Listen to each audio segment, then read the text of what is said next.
Hi friends, welcome back to our channel. Friends, మన channel cricket సంబంధించిన ప్రతి చిన్న అప్డేట్ మన ఛానల్లో రెగ్యులర్ వస్తుంటాయి. ఇంకా మన ఛానల్ని సబ్స్క్రైబ్ చేసుకోకపోతే ఫ్రెండ్స్ వెంటనే సబ్స్క్రైబ్ చేసుకోండి అండ్ పక్కన బ్లాక్ని యాక్టివేట్ చేసుకోండి.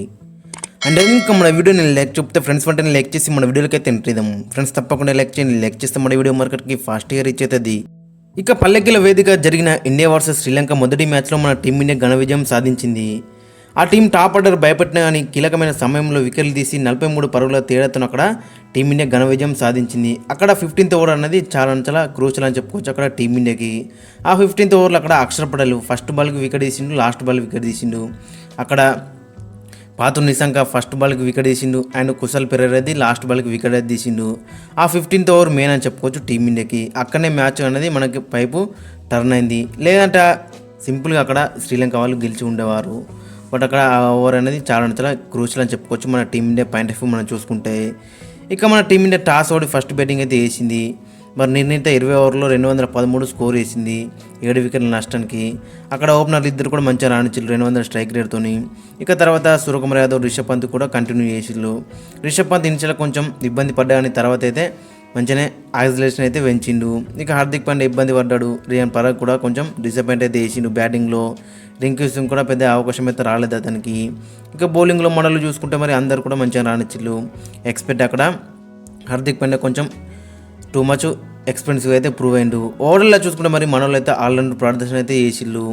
ఇక మరోవైపు శ్రీలంకలో చూసుకుంటే శ్రీలంక 19.2 ఓవర్స్లో 170 అయితే కొట్టింది. అక్కడ పాతూరు నిశంక, కుశల్ మెండిస్ ఇద్దరు మంచిగా రానిచ్చిళ్ళు వాళ్ళ ఓపెనర్స్.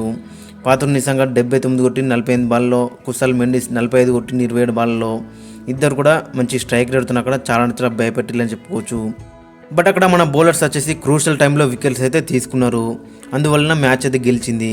ఇక వాళ్ళ బౌలింగ్లో మనం చూసుకుంటే పతిరానా 4 వికెట్లు తీసుకున్నాడు. బట్ 40 రన్లు అయితే ఇచ్చిండు.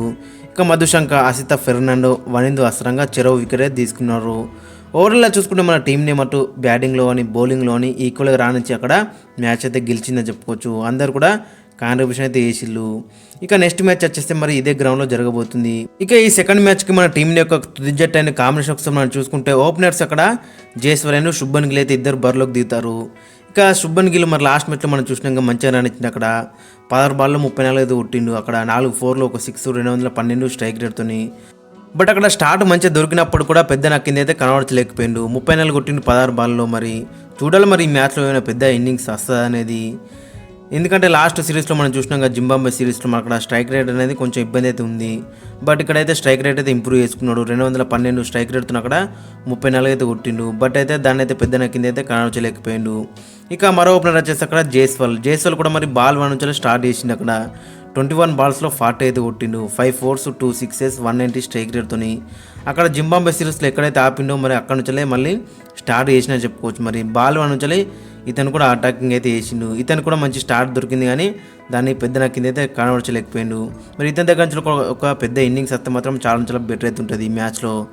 ఇక నెంబర్ 3లో సూర్యకుమార్ యాదవ్ అయితే వచ్చింది లాస్ట్ మ్యాచ్లో. మరి 58 కొట్టింది 26 బాల్లో, 8 4లు 2 6లు 223 స్ట్రైక్ రేట్తోని. దాంతో మ్యాన్ ఆఫ్ ది మ్యాచ్ కూడా గెలుచుకున్నాడు. ఒక పక్క రిషబ్ పంత్ ఇబ్బంది పడుతున్నాను. అక్కడ సూర్యకుమార్ యాదవ్ మాత్రం నేనున్నాను అక్కడ కెప్టెన్సీ ఇన్నింగ్స్ ఆడినా చెప్పుకోవచ్చు అక్కడ. ఇక నెంబర్ 4లో వచ్చిన రిషబ్ పంత్ కూడా కొంచెం ఇనిషియల్ ఇబ్బంది అయితే పడ్డాడు. బట్ అక్కడ తర్వాత మాత్రం గేర్లు అనేది షిఫ్ట్ అయితే చేసింది. మరి 49 కొట్టిలు 1 రన్ తేడాతో అక్కడ హాఫ్ సెంచరీ అయితే మిస్ చేసుకున్నాడు. అక్కడ మరి 33 బాల్లో 49 కొట్టిండు. 6 4లో ఒక 6 148 స్ట్రైక్ రేట్తోని. ఒకవేళ గిట్ట రిషబ్ పంత్ గిట్ట రెస్ట్ ఇవ్వాలనుకుంటే మాత్రం అక్కడ సంజు శాంసన్ ఆడే అవకాశం అయితే మనకు కనిపిస్తుంది. ఎందుకంటే రిషబ్ పంత్ ఆల్రెడీ అక్కడ ఓడిఐ స్క్వాడ్లో ఉన్నాడు. ఇక ముంగట టెస్ట్ సిరీస్ కూడా వస్తుంది కాబట్టి అక్కడ మరి ఇతనికి రెస్ట్ ఇచ్చి అక్కడ సంజు శాంసన్ కూడా తీసుకునే అవకాశం అయితే మనకు కనిపిస్తుంది. ఇక నెంబర్ 5లో మనం చూసుకుంటే హార్దిక్ పాండ్యా అటు బ్యాట్తో కానీ ఇటు బాల్తో కానీ 2 డిపార్ట్మెంట్లో కూడా కొంచెం డిసప్పాయింట్మెంట్ చేసినా చెప్పుకోవచ్చు అక్కడ హార్దిక్ పాండ్యా. బ్యాట్తో అయితే 10 బాల్లో 9 కొట్టిండు, ఒక 4 కొట్టిండు 90 స్ట్రైక్ రేట్తోని. ఇక బౌలింగ్లో మనం చూసుకుంటే 4 ఓవర్లు వేసిండు 41 రన్లు అయితే ఇచ్చిండు. మరి ఓవర్కి అయితే దాదాపు 10 అయితే ఇచ్చిండు. మరి కొంచెం డిసప్పాయింట్మెంట్ చేసినా చెప్పుకోవచ్చు. బట్ హార్దిక్ పాండ్యా గురించి మన అందరికీ తెలిసిందే. మరి వరల్డ్ కప్లో మనం చూసినాగా మరి ఈ మ్యాచ్లో కూడా అలాంటి నాకు అత్త మాత్రం చాలా బెటర్ అయితే ఉంటుంది. ఇక నెంబర్ 6లో మనం చూసుకుంటే రియాన్ పరాగ్ బ్యాటింగ్లో కొంచెం డిసప్పాయింట్ అయితే వేసిండు. 6 బాల్లో 7 అయితే కొట్టిండు, ఒక 4 కొట్టిండు 116 స్ట్రైక్ రేట్తోని. బట్ బౌలింగ్ విషయానికి అయితే అక్కడ మరి లాస్ట్లో వేసిండు అక్కడ మరి 1.2 ఓవర్స్లో అక్కడ 5 రన్స్ ఇచ్చిండు, 3 వికెట్స్ అయితే తీసుకున్నాడు అక్కడ. మరి చూడాలి మరి నెక్స్ట్ మ్యాచ్లో అయితే మరి అక్కడ కంప్లీట్గా మనం ఇతని దగ్గర నుంచి ఒక 3-4 ఓవర్లు అయితే మనం ఖచ్చితంగా ఎక్స్పెక్ట్ చేస్తున్నాం. మరి ఏ విధంగా వికెట్స్ ఇస్తారనేది మనకి ఇంట్రెస్టింగ్ కనబడుతుంది. ఇక నెంబర్ 7లో మనం చూసుకుంటే రింకు సింగ్. మరి ఇతనికైతే ఛాన్స్ అయితే రాలేవు, జస్ట్ 2 బాల్స్ మాత్రమే దొరికినాయి ఆడడానికి. కాబట్టి మరి ఈ మ్యాచ్లో కొంచెం అప్ ది ఆర్డర్ ప్రమోట్ చేస్తే మాత్రం చాలా బెటర్ అయితే ఉంటుంది. ఇక నెంబర్ 8లో మనం చూసుకుంటే అక్షర్ పటేల్ కూడా మరి అక్కడ 5 బాల్లో 15 కొట్టిండు బ్యాట్తోని. అండ్ బౌలింగ్లో అక్కడ మనం చూసుకుంటే మరి క్రూషల్ 2 వికెట్లు అయితే తీసుకున్నాడు అక్కడ మరి. కాబట్టి మరి అక్షర్ పటేల్ ఓవర్ అక్కడ మనకి టర్నింగ్ పాయింట్ అని చెప్పుకోవచ్చు అక్కడ టీమిండియాకి. ఆ 15th ఓవర్ అనేది అక్కడ కుశల్ మెండిస్ అండ్ కుశల్ పెరీరా వికెట్ అయితే తీసుకున్నాడు ఆ ఓవర్లో. అదే మన టీమిండియాకి టర్నింగ్ పాయింట్ అని చెప్పుకోవచ్చు. ఇంకా ఈ మ్యాచ్లో కూడా అదే స్పెల్ని కంటిన్యూ చేస్తే మాత్రం చాలా బెటర్ అయితే ఉంటుంది. ఇక నెంబర్ 9లో అక్కడ మనం చూసుకుంటే రవి బిష్ణోయ్ కూడా కొంచెం డిసప్పాయింట్ అయితే చేసిందని చెప్పుకోవచ్చు. 4 ఓవర్లకి 37 రన్స్ ఇచ్చిండు, ఒక వికెట్ అయితే తీసుకున్నాడు 9.2 ఎకనంతో.